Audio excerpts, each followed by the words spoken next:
ذلت کے ساتھ قوم زندگی گزاری ہے۔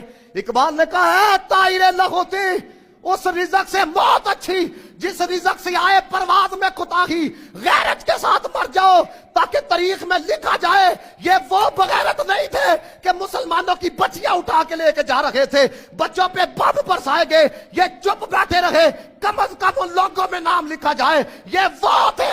اگر جنگ لڑنے کے لیے اسلحہ نہیں تھا لیکن قبلہ اول کی عزت کے لیے انہوں نے سب کچھ قربان کر دیا ہے۔ ذلت کے ساتھ قوم زندگی گزاری ہے۔ اقبال نے کہا ہے طائر لہوتی اس رزق سے موت اچھی جس رزق سے آئے پرواز میں کوتاہی، غیرت کے ساتھ مر جاؤ تاکہ تاریخ میں لکھا جائے یہ وہ بغیرت نہیں تھے کہ مسلمانوں کی بچیاں اٹھا کے لے کے جا رہے تھے، بچوں پہ بم برسائے گئے، یہ چپ بیٹھے رہے، کم از کم ان لوگوں میں نام لکھا جائے یہ وہ تھے۔ اگر جنگ لڑنے کے لیے اسلحہ نہیں تھا لیکن قبلہ اول کی عزت کے لیے انہوں نے سب کچھ قربان کر دیا ہے۔